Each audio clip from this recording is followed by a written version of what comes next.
All right, here's example 2. I want you guys to try this one on your own, and then double check your answers with mine when you're done. So go ahead and pause the video right now and try it, and then come back and see what you get.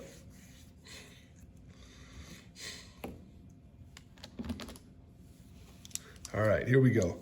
So on this first one, once again, our goal is to get that absolute value by itself.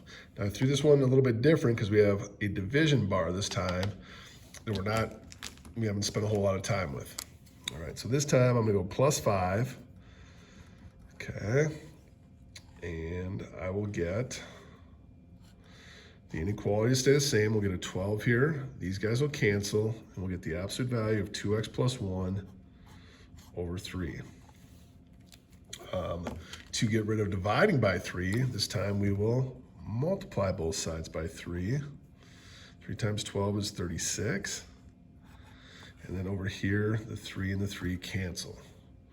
And we once again accomplished our goal of getting the absolute value by itself. Now, if you look back to the last problem, once we got down to the, Once we got down to the end, we had a greater than, which meant it was gonna go apart. We have a less than, which means they're gonna come together. So at this point, I know I'm gonna have an and problem. Okay, less than is and. First equation, write it just like you see it. Okay. All right. Second one, left side stays the same, but then we flip. We're gonna go greater than 36. All right. And we need to make this a -36. So once again, left side stays the same, right side we flip and we go from positive to negative. All right. So at this point, we will subtract 1 from both sides. -1, -1. All right. I have 2x greater than -37. And over here, I have 2x less than 35. So at this point, we're almost done. We're almost at the solving point. We're going to have division by 2. And 2's will cancel. I'll get x is less than 17.5 for this one. All right, and over here, we'll get x is greater than -18.5. This is our inequality. And we're gonna use the word and because now the solution is gonna be less than a whole positive and greater than the negative. So they're gonna be coming together. But when I go to graph it, I got some pretty big numbers here. So I might wanna use a scale. So when I do that, maybe I go by 2s or I go by 5s. I think I'm gonna go by, let's go every 3. What the heck?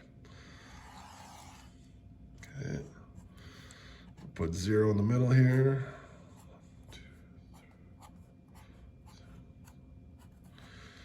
Same thing over here.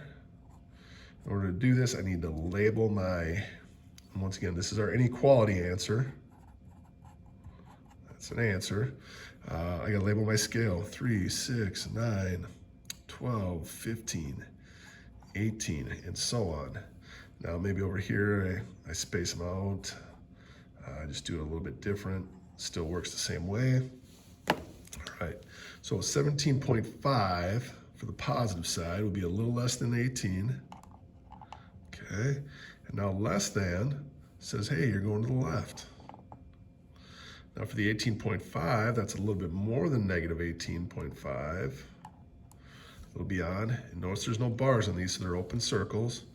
And greater than is going to push it together. Well, as they start doing that, we will connect them. Boom. So there's our answer from there to there. Now the last problem, we had 2 separate inequalities. We had our intervals we had to write for the final answer. This goes back to being a single one, but we don't have any infinities because there's a left edge and a right edge. So as we do this, we're just going to start with our far left number, -18.5, comma, far right number, +17.5. Because they're both open circles, we're going to go parentheses. And this will take care of our last example. I'm going to come back with some special case scenarios. We'll talk in a second.